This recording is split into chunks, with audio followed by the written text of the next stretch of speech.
Welcome to the Two Grumpy Men. See Grooms and Bobby May in the building. What it do? What it do? Yes, sir.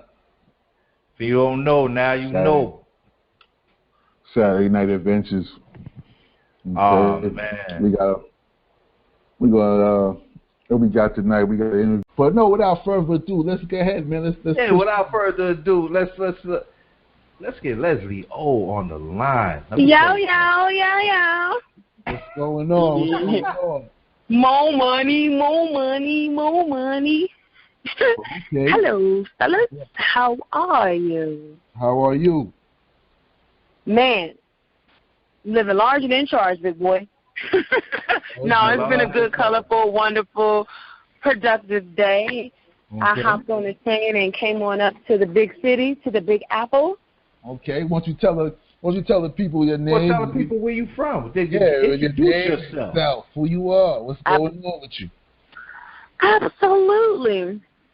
Good evening. Hello, everybody. My name is Leslie O, and I am an actor, host, and voiceover artist from Prince George's County, Maryland. My background is Nigerian and American.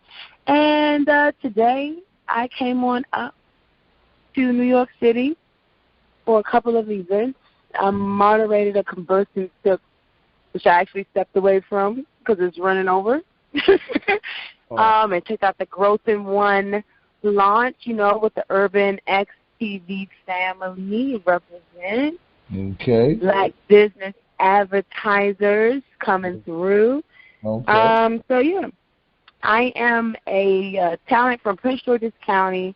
I'm a young girl who was always an outsider, always different, called weird. I was taller than everybody, and but I always liked to entertain. I liked to make people laugh.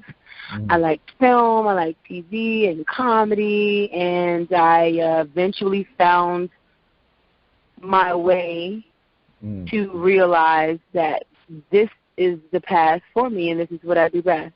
So, okay. Here I am. Okay, hey, I'm gonna tell you, Leslie, your energy level is high.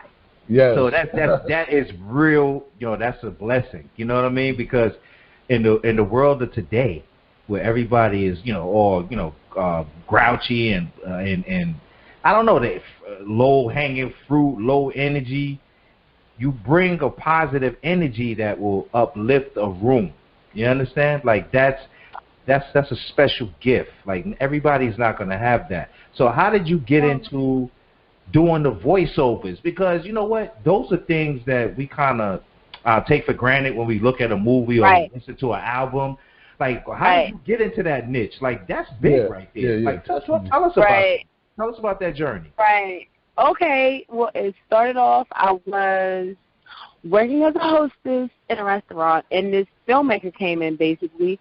And, he got a table. I spoke to him, and he said, you have a very nice voice. It was no cap. It was just like, he was very matter of fact. You have a very nice voice. Do you do voiceover? You should consider voiceover. I was like, no, you should consider voiceover. This was 2011. And at that time, I had just left my ex-husband, and I was really trying to figure out, oh boy, what's going to be next. And I had gone back to acting school, or started acting school rather, and I was just like, I never really even liked my voice because I have a lower register than most females. Most females, they talk like this, and they're all high pitched, and oh my God, I'm so feminine. Oh my God. And then here I come, and I'm talking like this, and I'm kicking it with the fellas, and I'm like all of this, and so it's cool for jokes, but on the real, for real, I didn't really like it. And when he came in, that just gave me a whole nother perspective to look at my voice.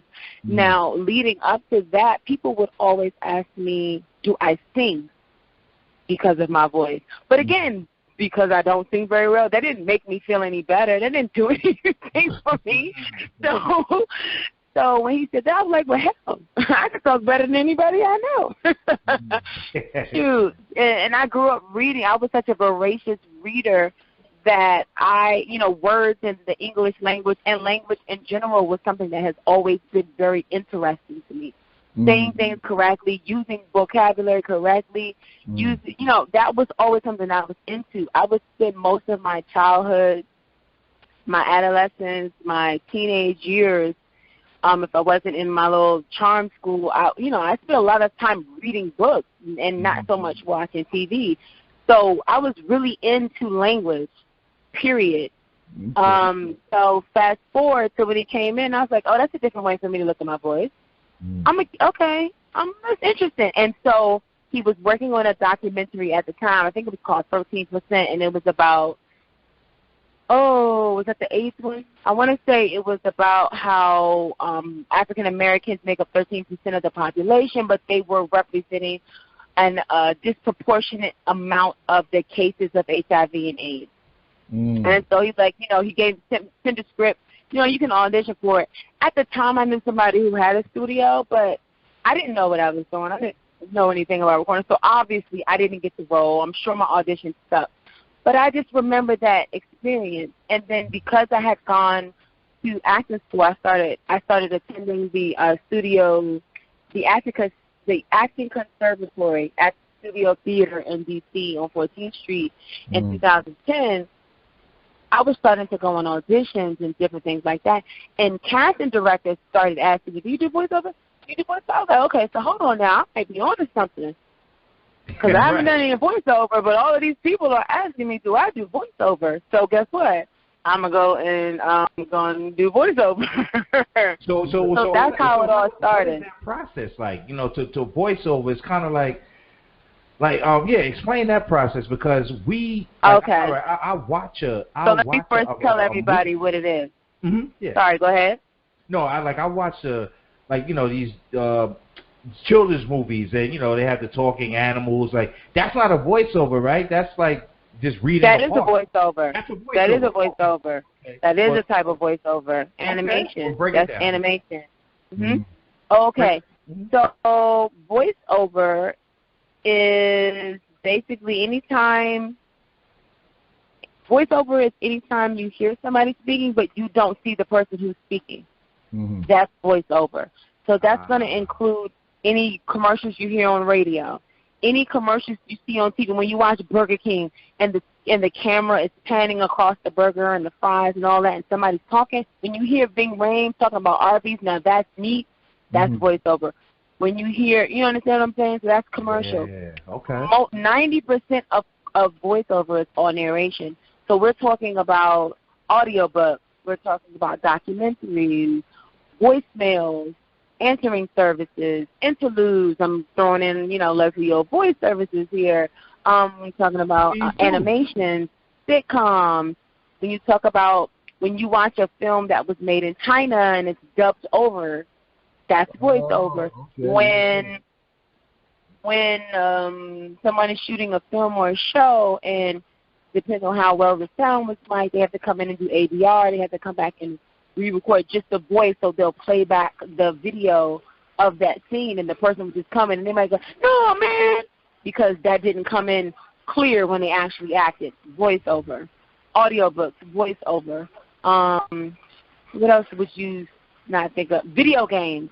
That's all voiceover. Okay. So that's voiceover. Basically, you hear it, but you don't see it unless it's like a foreign language. That's all voiceover. Anytime you're watching something and you hear somebody's inner thoughts, right? Like you can hear what they're thinking to themselves. Oh man, I can't stand when I did it, and you hear that person thinking. That's voiceover. So okay. Did you go to school for that, for the voiceover? I did. I went to, after the acting conservatory at the Studio Theater, I attended the Lee Strasberg Theater and Film Institute in New York City. And from there, my method teachers directed me, because he was a voiceover artist. And he was Canadian, and I think he also speaks French. So he directed me to a voiceover casting director who was given intensive and providing programs. And so I did an intensive program with Andy Ross Casting And then from there, I went into an introductory program for Voices for All, like regular program, and then I moved into the master's voiceover program for Voices for All, and I now have voiceover coaches. Okay. So I have a voiceover coach for video games and animation. I have a voiceover coach for as a career and for commercial. And then there's a couple of other areas that I want to, also branch out into. So with each branching, with each area, not every single area, but like let's say each area, there might be 3 or 4 that kind of come all together. It's its own particular style. So for instance, when you think about when a movie comes out, that's a movie trailer. There's a particular type of voice who does that. I don't have that voice. So you have to know your limits. You have to stay in your lane. When the time far goes, that's not my voice, right? Okay. But then you also have promo trailer. You have promo trailers. So that's where it's not trying to make you understand what the movie's about, like a movie trailer. It's trying to get you excited, just the fact that it's going to air. It's telling you where it's going to air, when it's going to air, and who's in it. I do have the voice for that. So it's kind of like you learn what voice, what sound, what areas you have that you're strong with, that you're interested in. That's really the main focus, and then you kind of dial in there. Okay. So do you possess a Screen Actors Guild card? Is that correct? Like, do you have a? So that is the union. That is the acting part of the union. They join with AFTRA. So I am SAG eligible, but I have not formally joined. Meaning, anytime I want to pay the $3,500 or $3,200, I will be a part of the union. That's yearly? Yeah, it went up. No, it's one time, and then I think you pay a percentage for a minimum every year. Okay. Like any other labor union. Now, when I became eligible back in the day, it was only $12.50. That was before they merged with AFTRA. Oh shit! But that's a big jump. Right. That's a big difference. It's a big jump, right? You out there though. I mean, you basically you've been in the business. You talking? That's a 10-year journey. Cause, oh gosh, don't thank me. No, I'm not. You got some experience. Industry age. All right, so industry age 29. You're 29 with 10 years experience. Industry age 29. 29. I feel you. So I saw you the first because first of all, when I saw you online, I didn't make the connection until this year when I said, wait a minute, I seen her a long time ago. Like when I started hearing the voice, like different, because you don't place a voice with a face until you actually see it, together. So I was watching some old videos and I saw one with Dame Dash and I was like, oh shit, that's Leslie. I said, what the hell? Because I didn't expect to see you. So because I watch old clips sometimes, videos. I'm a film guy. I like film. I like cinema. I just do. But when I saw you, I said, and you pitched your idea, and he liked it, and he said, yeah, I'll be willing to school you. And I said, oh shit, that's what's up. I said, because that's how we supposed to do it. Yeah. You know what I mean? Like, and then I this is where I knew who you was already. When you was doing, did you do, that was you on Kevin Samuels, right? I mean, I wasn't tripping, right? Yeah. I'm looking for love. I was like, oh, let me see how I can meet me an old man. Oh, don't make it too loud. Let me see how I can meet me an old man. And I realized, okay, his show is not for what I was looking for. Because I was getting ready to wind it down because I was like, okay, there's nothing left for me to get out of this show. And I had been watching it so much. I was like, let me just do a membership for 1 month because I just didn't want to feel like cheap. You know what I mean? They be ripping into women. So I was like, let me not be one of these whack women. Let me go ahead and subscribe. People that I watch on a regular, I subscribe. It's like just like Urban X, anybody else. If I watch your content on a regular basis, I participate properly. So I subscribed for the month. So the month was ending, like in 2 days. I was like, hopefully there'll be a topic, and I go ahead on. So I was like, oh, okay, maybe he can help me find an old man. Like, I hear him, and because I heard him advocate for normal guys, I was under the impression that, yeah, I could ask a normal guy question. I'm not specifically looking for a high-value man. Now, later on, as I've gotten feedback from a few other men, they're like, no, his show, he just want to kind of blast women who have unrealistic expectations, and that's not necessarily you. And then also the topic was are modern women marriage material? And I've been married. I am divorced. Yes, I know that I'm marriage material, not only because I have been married, but because I know my skills. I can run. You know, people say, oh, when you ask a woman, what does she bring to the table? It's crickets. Ain't no crickets over here. I can run down a whole list, brother. How much paper do you have? So that is not the issue. But basically, when it initially started, what I heard first, and then once, I was like, okay, I can call into that. By the time I had set up my laptop, the light, the microphone, the whatever, he had added some other stuff, and then when you log on, you know, with you know how proper stuff goes, you're supposed to turn down volume to whatever. Now, I know he normally asks questions about your background, but at the end of the day, I was not prepared to succinctly sum up my whole marriage, you know, in 32 seconds. So I was just kind of caught a little bit off guard. Mm-hmm. And then in order for me to be accurate, I would have to say things that I would say to somebody not recorded. I would say to you, right? If we were talking and we wasn't recorded, I would say something different than what I would say while we're recording. Mm-hmm. And I don't care who you are. I don't care what show you're on. I don't care how angry or irritated I am by my ex-husband. What I'm not going to do is go on the internet in front of, I know his audience is like 800,000 people, and be bad-mouthing my son's father and my ex-husband. I'm not going to do that. So what I tried to do was like, well, I'm just, and that's why you heard me say, well, I'm just going to focus on me. Well, I'm just going to talk about me. Well, I changed. And mind you, I wasn't prepared. It's not like I had a script or something or a monologue already typed out. Mm-hmm. So when he was just sitting there like, you know, I still didn't get to my question. Like, I had an actual question I thought I was going to get to, so I didn't quite understand how that whole dynamic was going to work. And then after it, I realized, okay, and then a few people called me after that.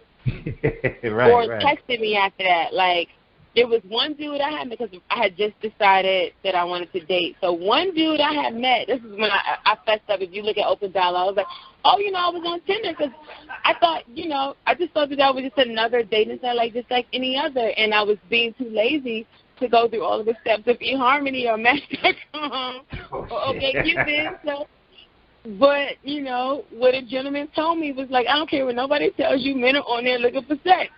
And I said, oh, while I was talking to him, I was closing my Tinder account. So I just decided I was going to meet men in real life.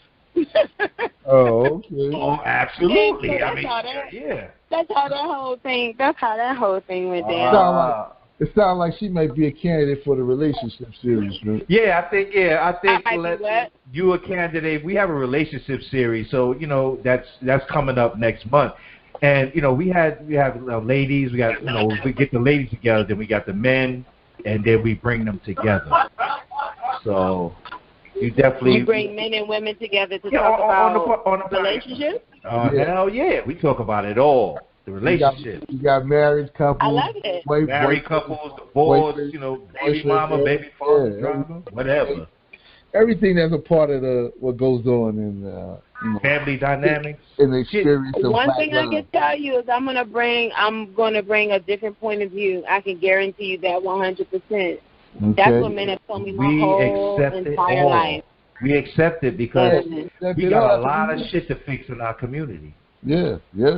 Yeah, you know, it's a lot. It's a lot going on. It's a whole lot. You know, it's aimed directly at us. So that was the whole premise behind the relationship series. It was definitely big. It ain't no Steve Harvey shit. I can tell you that. Yeah, definitely. Oh, I don't have to wait 90 days before I give it up? Nah, like probation? Nah. I don't want to put a knocker on probation. Don't listen to Steve, man.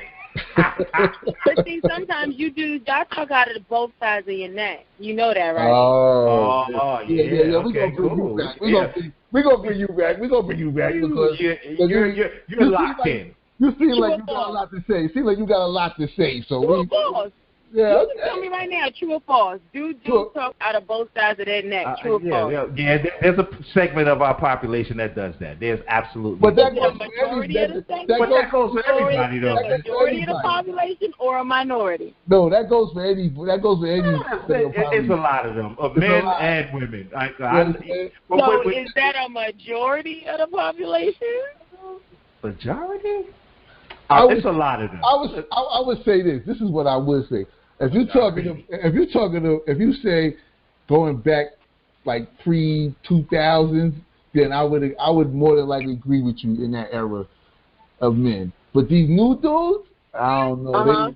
They different. They built different. They soft. So and the women nowadays. Oh my God. The women nowadays. The women nowadays are more tough. They're more stronger, and they ain't suiting that. And the women have learned the game. Like men used to say, like, oh, we in the game. We play. Well, guess what?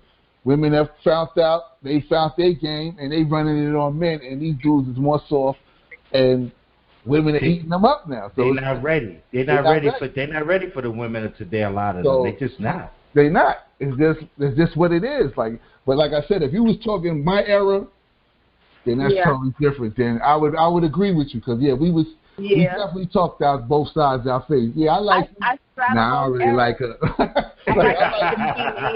I like you. No, I don't really like her. But so I'm an older era and I'm the current era at the same time. So that's what I'm. Oh, that's great because that's how we look at ourselves. We have that's horrible. So we have an industry age too. My industry age is 35. What'd you say? I'm 35 in the industry. I'm 35 years old. We got industry age. In the industry? That's your industry age? Okay, got it. Well, you know what? Let me raise my age a little bit. I'm 40 in the industry. I'm on the way out, I guess. But no, we talk out of both sides. 40? Okay. Yeah, I'm age 40. I could be 40. Okay, I'm here.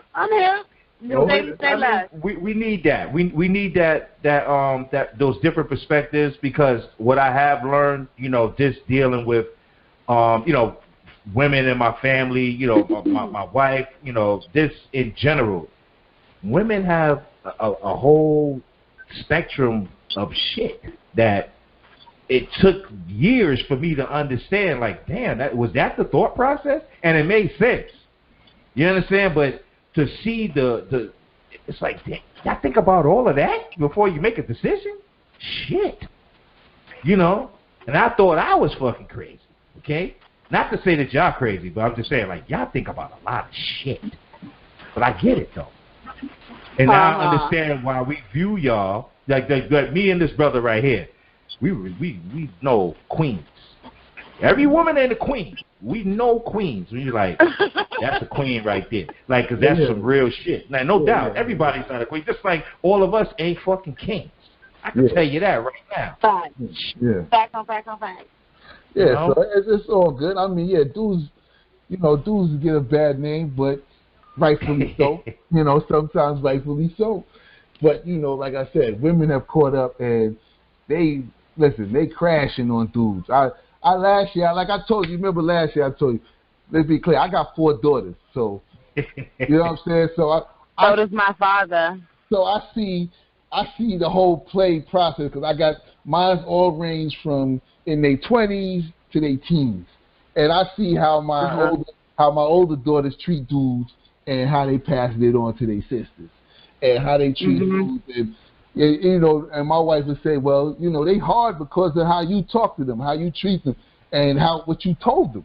And that's what I was telling you before. See, it's like dudes like me and other dudes who had nothing but daughters or have daughters, they giving them the game. They be telling them like, yo, this ain't what you want. If he can't do this and this, then don't rock with him because he ain't that. He lying. I know he lying. I was out there. I did it. I did. I'm telling you as your dad. I know what's good.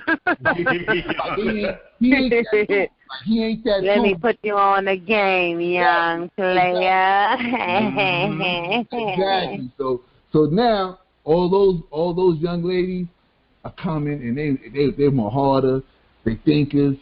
They ain't putting up with a lot. They ain't putting up with the bullshit. They're like, oh, you can't do this and that.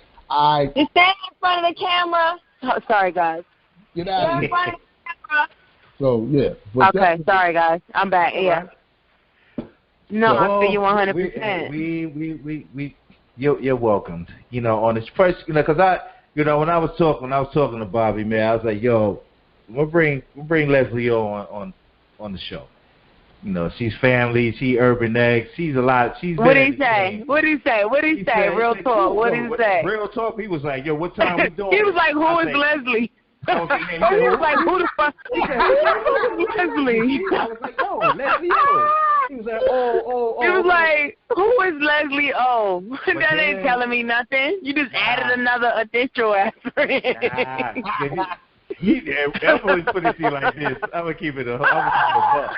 Keep it a buck. I'm going to keep it a buck. We don't bring a lot of people on here, but when we do, we only going to bring on official people because that's just how it is. So I'm saying, yo, I'm going to bring on Leslie. Yo, he was like, well, who that? Then I told him who you was. He's like, oh, okay. Well, then she fam then. I said, yeah, she family. And then, we broke it all down. It's like, yo, she Urban X fam. And, like, we locked in now. So it is what it is. I said, and she's talented. I don't know how we could use a voiceover, but shit, all the skills you got, we going to collaborate on something. We got something. It's gonna present itself. Do you teach people? Do you teach people voiceovers, or do you What'd you say? Do you train them? Train their voices? Voice training? Do you train people yourself in voiceovers? You said, do I train people myself in voice? No. Oh, okay. You either got it or you don't, right? Later in life. No, it's just one of those later in life. Like before you can become a teacher, you should be a successful student. I got you. Okay. So would you say how much? Yeah. And in your 10 years or more in the game, how much work have you received in the field, like to make you stay continually doing it? Like how much work have you received? What do you mean? How much work, how much, in a year's time, how much work would you get? Like in a year, how many jobs? In the past year, how many total jobs? Yeah, yearly. How would you? Because there's people that's going to listen. They're going to want to know, well, can I get jobs? How many jobs am I getting a year if I do this? Do I need I got to have an agent? Do I need an agent for this? Yeah, that process. What is that? You do need you do need an agent if you want to. Well, here's the thing. All right, so you need an agent if you want to compete on a national and international level. Meaning if you want commercials like Burger King, McDonald's, Adidas, Target, Dish Network. Right now I'm competing against best voiceover, outstanding radio promo, best voiceover and something like that. It's like outstanding radio promo trailer voiceover for best voiceover for the SOVAS Awards, and it's that's big commercial. Salute. That thank you. I'm actually very proud of it. It's amazing. I just remember when I didn't have nothing going on, and now I'm like, I got something that was running on BBC throughout the United Kingdom and Australia. Wow, that made me feel pretty good about myself. Hell yeah. So you need an agent for that, which I have an agent in London. I have an agent in Canada. Okay. And I have an agent in the Mid-Atlantic. Canada does Canada and the Tri-State. I have a manager who also gets me stuff, and then I have, which I'm a New York-based talent, and then I have a Mid-Atlantic agent. Okay. So when it comes to a voiceover, when you ask about how many jobs and do I need to get an agent, you need to get an agent if you want to get big jobs, recognized jobs. But what happens is usually, those are jobs that you audition for, and the stats are somewhere around, you'll probably get, 15% of the work that you audition for. Most of your work really comes from acting as an independent business, a standalone, like a straight-up business, and going after clients. So your clients are production companies, people who make the people who make commercials, the people who make documentaries, filmmakers, directors, documentarians, producers, film companies, production companies, animators, animation companies. You know, those are, and then individual businesses. Those are your, that's your pool of clients. Those are the people who are going to, and then educational reps and the video production for different institutions. Like, for instance, one time, was it during Corona? I think it might have been 2019 for the UNLV, University of Nevada, Las Vegas Lead Libraries. I did a commercial for, you know, their products and their services that they offer there. So your educational institutions, your explaining, all of those, and then political. So still that will fall under production companies, but it might also fall under labor unions and campaign managers. So that's where your real money comes into, really, especially the production companies, because what happens is once somebody likes you, they'll keep coming back to you for a bunch of their clients, or if they have like a whole stream of video to produce that needs voiceover that falls under one client, they'll more than likely just use you for all the videos. So, for example, if you've ever heard of Comcast, the RISE project, which is targeted at entrepreneurs, have you ever heard of that? Yes. Right. So for those startup companies that enrolled and all that stuff for last year, I did the voiceover for like maybe between 10 to 20 of those companies. That's me on the voiceover. And then there's 5 voiceover or explainer videos for those companies when they come and join the program to let them know how the process is going to run. So there's a production company who got the contract with Comcast. So as a voiceover artist, what you want to do is get your client game up. So the Burger King, the animation stuff, you want those, but those are going to be, they're so highly competitive. You're competing against people who have already been in the industry for 5,000 years and have 5,000 credits. That's only going to account for a very, very insignificant percentage of your total income or your revenue stream. So you got to play the numbers. This is where you got to use your block. You get street smart. You got to say, okay, if I make X amount of calls to X amount of companies to get on X amount of rosters, X amount of times of the day, certain contacts per week, certain numbers per month, certain rosters per quarter, follow up with calls, follow up with my demo, follow up with recent promo, target this company who focuses on this category and send them my most recent there. Boom, I got nominated for an award, send them an update. You got to strategize like that. Getting those clients, my goal is for 200. Wow. That's my goal, because that's what I got from, you know, somebody that I was following. You get your client list game up, you can live 100% very well off of voiceover. But voiceover, people will always tell you, it is very difficult to break into, but once you do, it's very lucrative, because what happens is once somebody likes your voice, they're never going to forget you. They're going to come back. They're only not going to reach out to you when you absolutely don't match it. Otherwise, they'll say, oh, can you do a little bit? Can you go a lower register? Can you do something like this? Can you do something like that? And so that's why continuous training and going into the other genres, figuring out your accents, figuring out your short accents, your long-term accents, you know, your different character voices and all that kind of stuff helps you specifically with animation and video game, but it also helps with commercials. Because what happens is like, for instance, I did a commercial for Clifton Larson Allen, which is one of the big 4 accounting firms. And so I know that that's a more so predominantly European occupied and employee-centric and based company. So when I do the voiceover for them, I'm not going to talk in the pitch that I'm talking to you right now. I'm going to take my voice up like this, and I'm going to say, I feel like I'm one of the family. I'm not just an employee. I'm one of the family.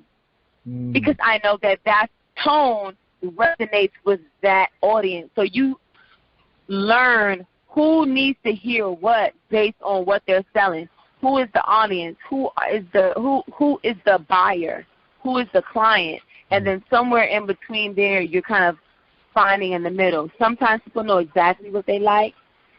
The reason why I like my UK agents the most, like the British folks, they really like my voice as far as an American female accent, the general American. And I love that because it's just a different experience.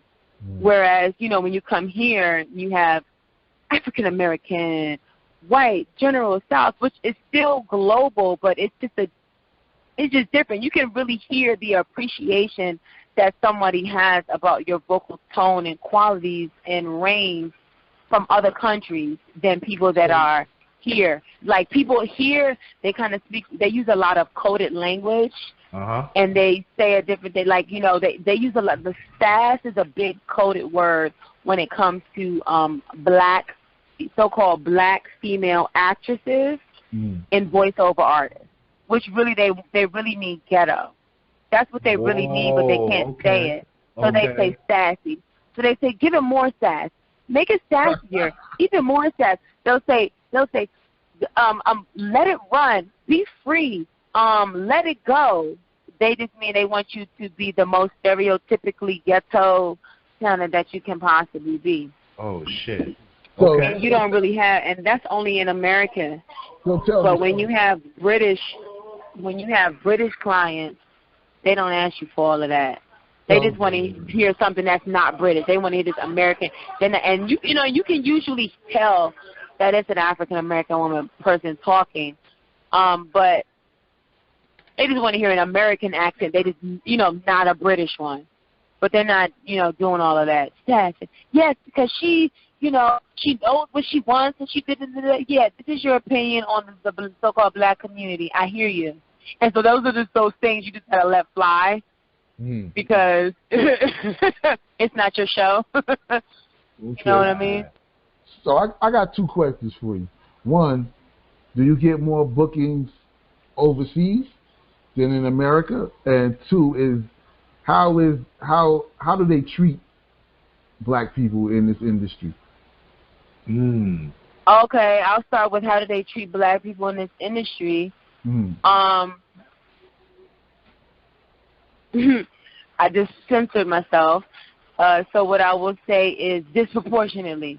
But you can see that efforts are being made. So when I say disproportionately, meaning there's a lot of characters in animations, since y'all brought that up, like animated series that play black characters, and those are not black people. And that's not right. It's not right, one, because there is such a wide, so naturally, vocally, intonally, right? Your range is going to naturally, there's going to be some type of assimilation or familiarity that you're going to have with nationalities that are similar to your own, right? So as a so-called black person, naturally, in your life, most black people grew up and are affiliated with people that are any country from Africa, any country from the Caribbean, and some of the darker-skinned South American countries, right? Okay.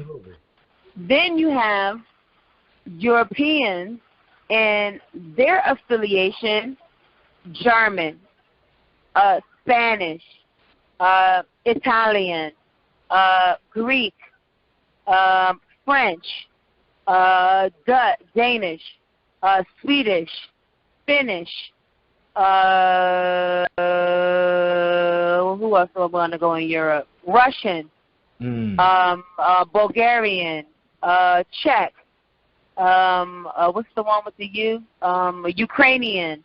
And then we'll go into Asia, and we'll go Indian, Pakistani, Afghani, Kazakhstani, Nepal, Mongolia, India,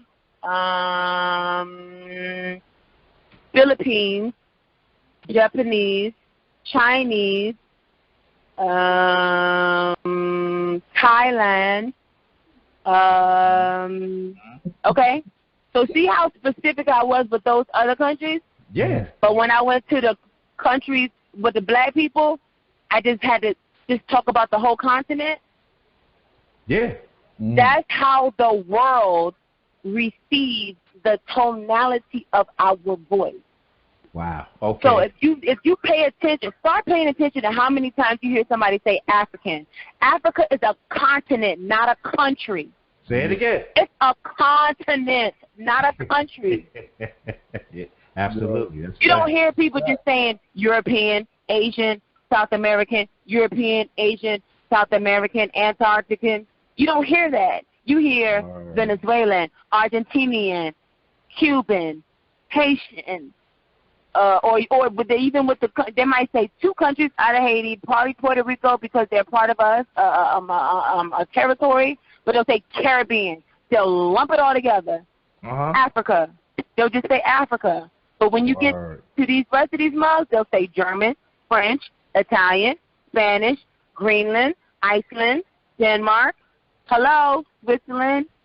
So, you know okay? what? Only we do that over here. You know, like we go, oh, and she's African. What the fuck are you talking about? What part of Africa? What country? You know what I mean? Like nobody knows any country. People know 3 countries in Africa top. You know what? I'm gonna tell you the 3. I'm gonna give you the fucking stereotypical 3. Okay? They know Ghana, Nigeria, South America, and then there's one more. Everybody knows South Africa. Egypt. Oh, South Africa. Okay, yeah. South America is a continent. So the countries in Africa, Nigeria, Ghana. What's the third one? South Africa. South Africa, and then add Ethiopia. And Egypt. Exactly. Yeah, Ethiopia. And if you get jiggy, you can add Egypt, Morocco, and Congo.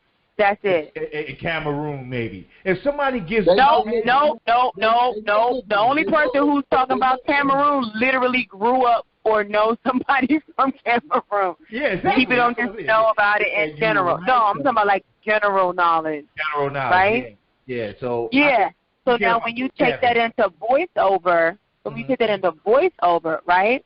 You asked, I believe Bobby said, what was the question? Like, what is the treatment or something? And I said disproportionate, right?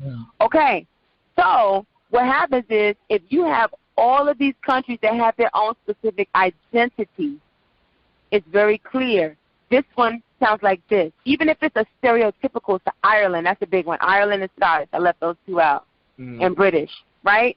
So even if it's a stereotypical ear, and Australian, they all have very specific ears, stereotypical sounds that we recognize with our ear because we have been hearing it for years, right?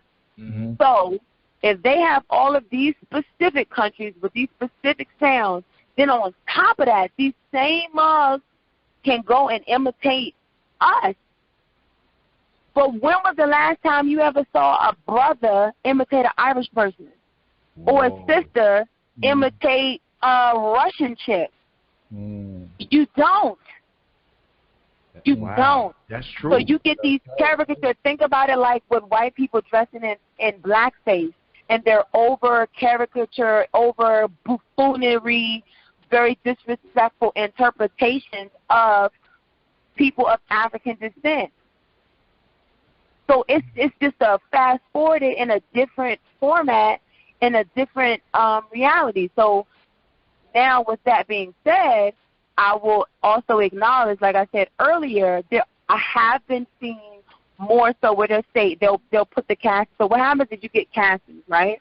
It'll say the project, like such and such beverage brand, or it'll tell you the actual brand, right?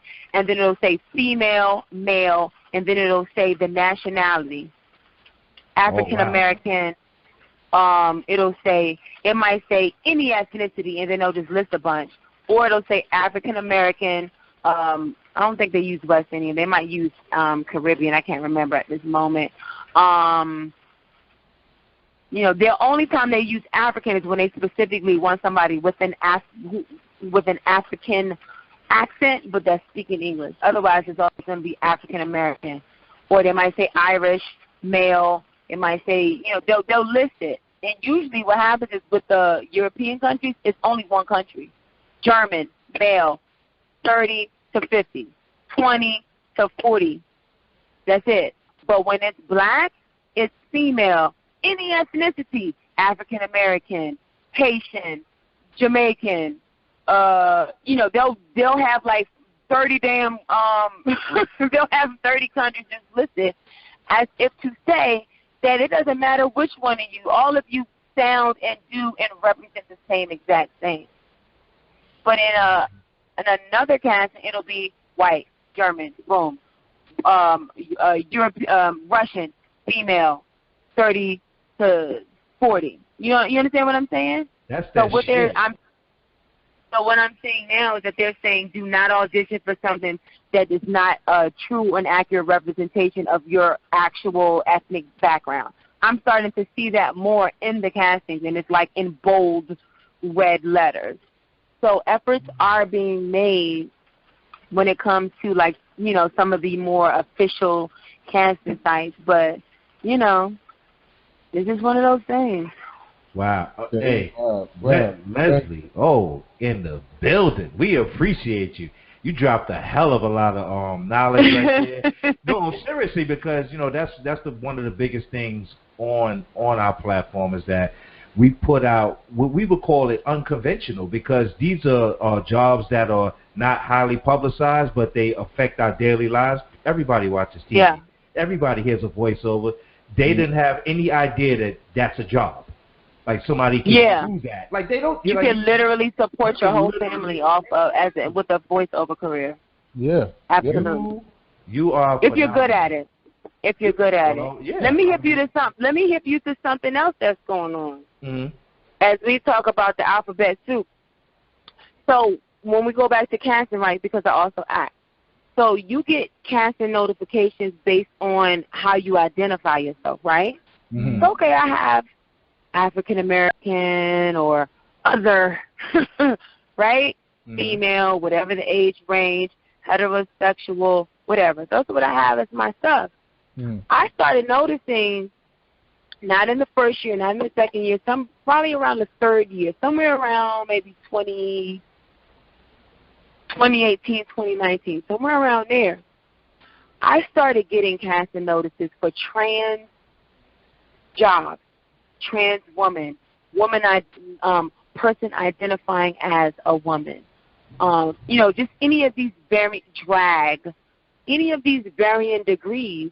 And finally, like last week, I had enough. And I said, listen, hello support, talent support, whatever it was. I emailed probably about 3 people.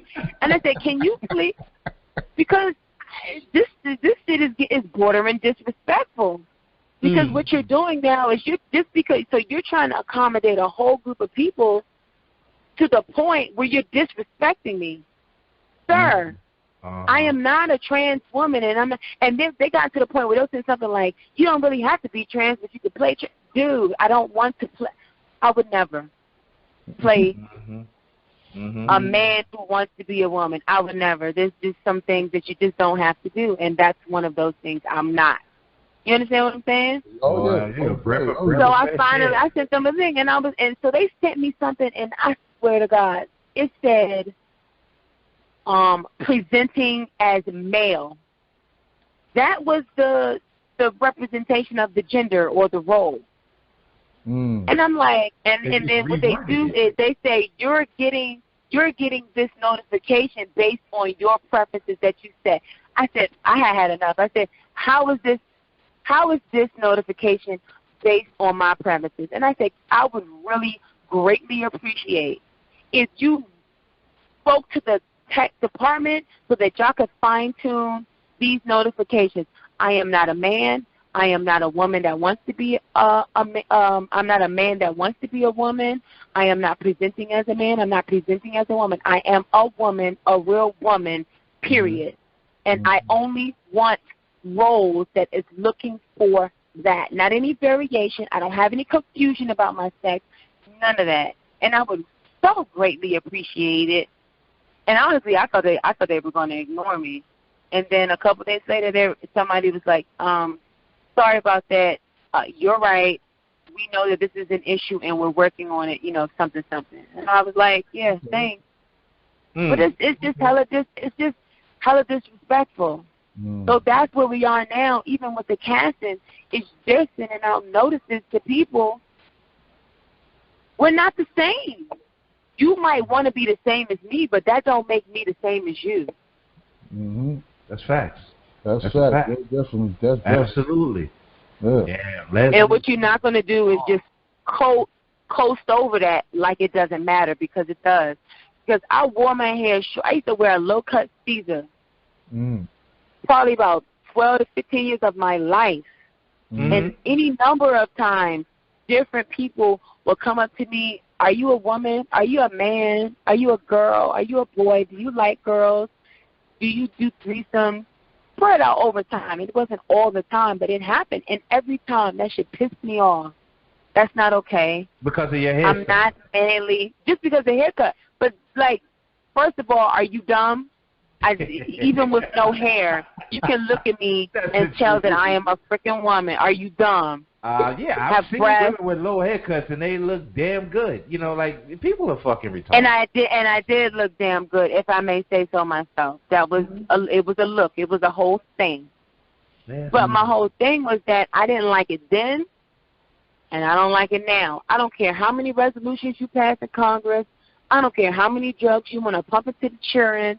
I don't care how many rainbows you want to wave in the sky. I will not be glossed over as not being a real woman. You're not going to act like that shit don't count, because it does. That's what we're not going to do. Yeah. And that's all I got to say on that. You know what? I'm going to tell you something. With all of the shit that you said. That's what I'm talking about. That's what I'm talking about. Stand up for that shit. Stand up for that shit. Stand up. Because if you don't, then who else is going to stand up for you? You know what I'm saying? So, and you know who I blame? And now I might get myself in a little bit of trouble, but you know who I blame for this? Who's that? Women. Real women. Oh, shit now. Because it's real women that have consistently co-signed the bullshit. Damn. Think about it. Every time you see somebody in...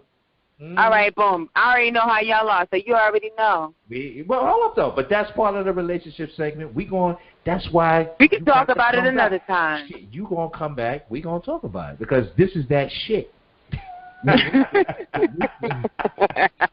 Well, one of them. But Leslie, seriously, I mean, this is all serious, but you really helped somebody tonight. I can assure you. I hope...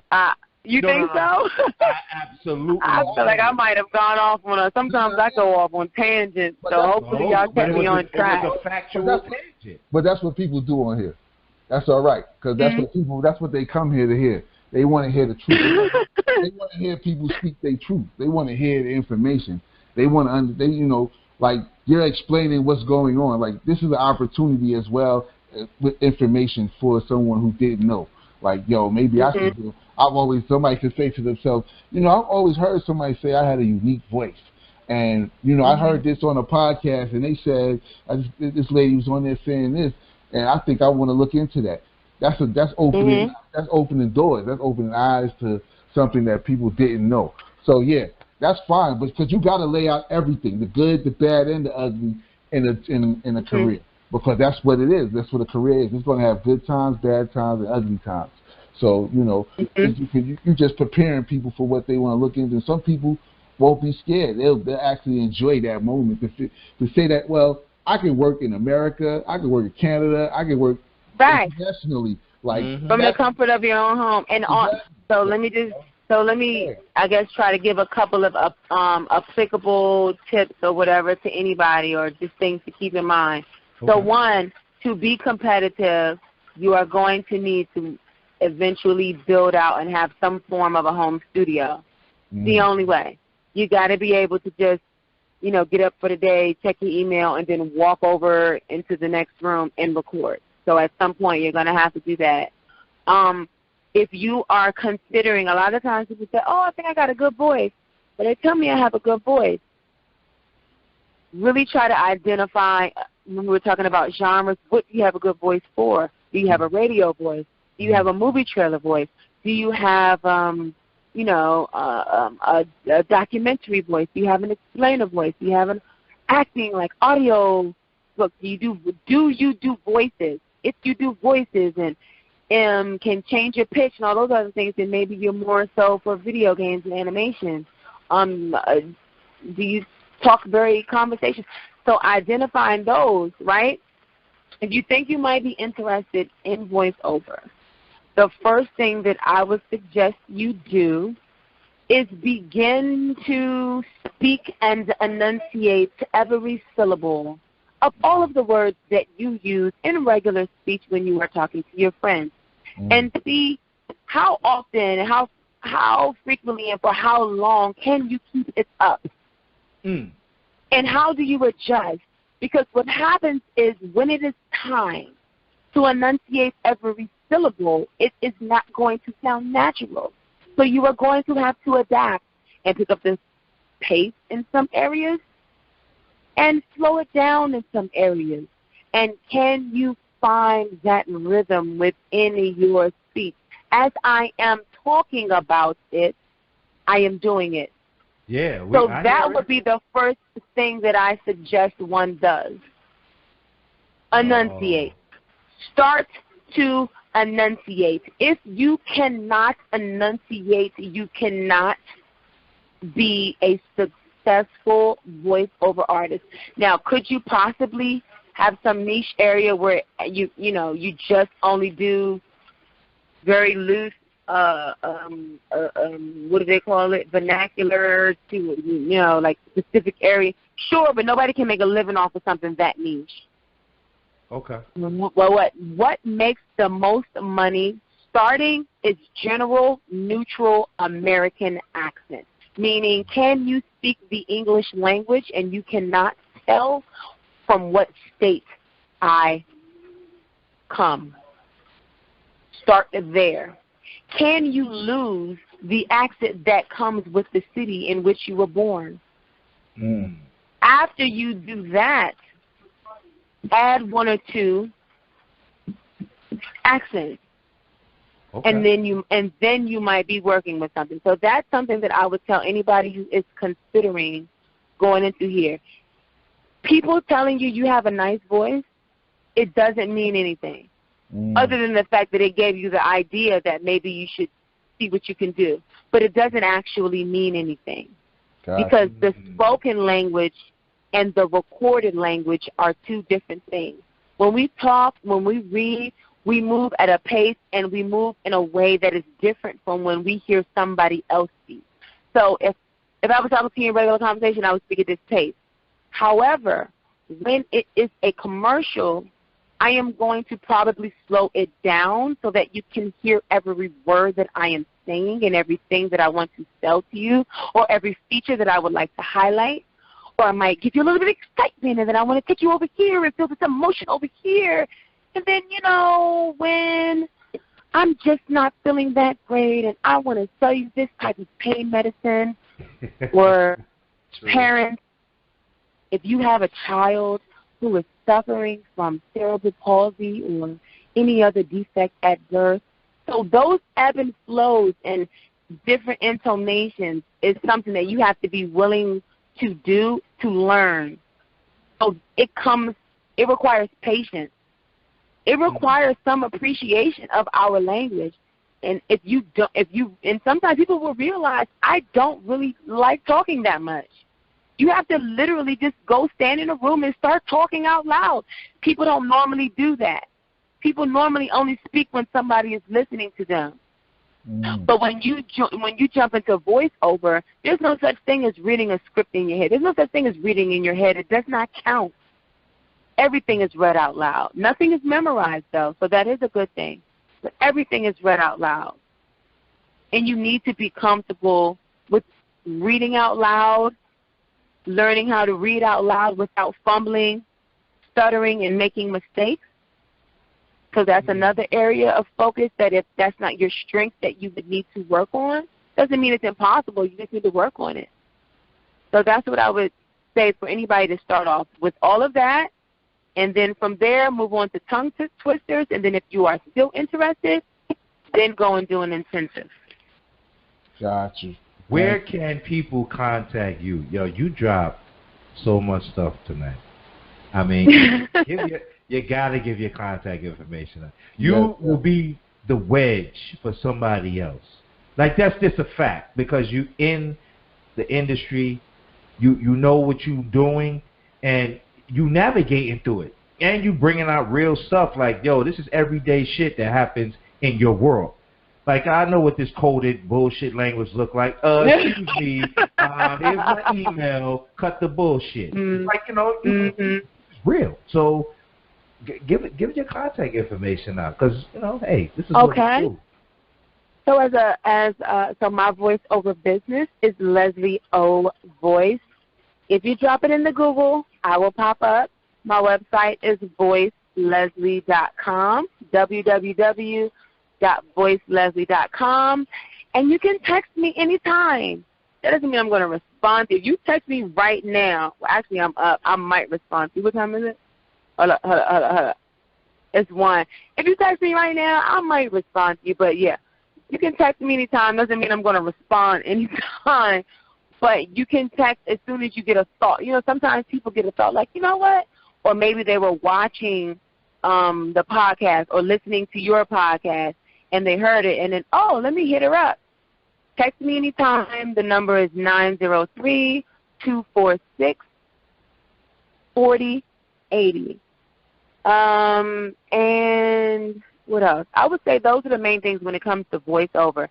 Those 3 things. Google me, visit my website, text me. My name is Leslie Olabisi. That's my name on all social media, and you can also just drop that in the Googler and see what comes up. You're going to get me. I'm an actor, host, and voiceover artist. I have a YouTube channel called Love Studios, L-O-V Studios, one word. And I like to talk. I like to talk to people. I like to talk shit. I like to talk that shit. And I like to talk, I like to speak life and words into power and into action and into success and into achieving goals and making a difference. And making that money. All right, well, Leslie O in the building. We appreciate you. Yo, woo. Oh, man. Thank you, Leslie. Yo, thank you for coming on. Thank you both. You will be back. Thank you for letting me be one of the few people that you do bring on. You know, that warms my heart. That warms my heart. And they're talking like the little girl voice. You know, you guys, you love the girls that talk like they were sexually abused when they were young. That's that Midwestern voice. Like, you know, that's Midwestern. I thank you for bringing me on. Iowa, Arkansas, maybe. Hey, Leslie, we appreciate you. You will be back on for the relationship segment. Hey, we thank you for taking the time. I know you're busy, and hey, you know, we booked this time specifically for you and only you. Thank you for staying up an extra 2 hours. Bobby was like, hold on. First of all, who the fuck is Leslie? Leslie, that's Leslie O. Okay, who the fuck is Leslie O? And then why are we doing her interview at midnight? Yeah. So thank you both. Yeah, you're right. You're right about that. Yeah, right, yeah. But come to find out, it was just a mix-up in the time. I'll tell you what, I'm appreciative. I'm definitely glad we did it. Was that worth it? Yes, Bobby, was I worth it? Yes, you was. Yes, you was. Yes, Oh, man. Yes, you was. Mama, we made it. Definitely. Thank you. Thank you for making that time for us. We appreciate you, Leslie. Thank you both. All right. It was nice to see you. Yes, nice to speak to you both. Y'all have a good night. You as well. Thank y'all for coming out. God bless. And good night. Good night. Thank you, Leslie. Woo, Leslie. Oh, set the block on fire. Fire. Yes, sir. Yes, sir. God damn. Who we got next week? Before we get out of here? We got another dynamic Z-Life Wellness. Oh yeah, we got blazing the month. We blazing next week. Come back. We're gonna have our renowned specialist from Z-Life Wellness on the show. We're getting some things. I think we're gonna have to start giving out the guru title. You know, health guru. Yeah. Guru. We had a real estate guru. Now we got the health guru. We just did a voiceover guru. Okay, that's real shit. Yeah, okay? Yeah. We giving everybody gurus. You gotta be a guru. You know, we did 3 guru interviews in a row. So next week Saturday, we'll be back with Zakia, Kia, Mailer, Z-Life Wellness, Wellness to Detox will be on the show. We're gonna touch on some health and wellness topics. We like to keep our audience nice and healthy, during this time. So, right, no doubt. During this time, we don't know what the hell to call it. Yo, exactly. Take us out, man. Where can they find us before we get up out of here? Oh man, you can find us on the Two Grumpy Men. You can find us on Instagram, the IG. We had Two Grumpy Men / Patreon. The other way, Patreon.com / Two Grumpy. Mm-hmm. So, these shows is on everywhere: Spotify, Apple, iHeart, everywhere. It's up. We're releasing them. We letting them, as well as putting them on Patreon. So tune in, listen. This is what we just gonna give you this information during the summer. It's a good time to get you some information. So we want to share with everybody. Listen, subscribe, catch up on the old interviews, and like I said, we got the rest of the month. We got interviews out all the way to the beginning of August, into August. It's a lot going on for the next couple of weeks. So tune in and come kick it with us. Oh, don't forget us on Wednesday night. Check in, talk sports. So, get with us, man. We here. 2 Grumpy Men. That's what it is. 2 Grumpy Men. Shit. We out of here. Peace. Peace.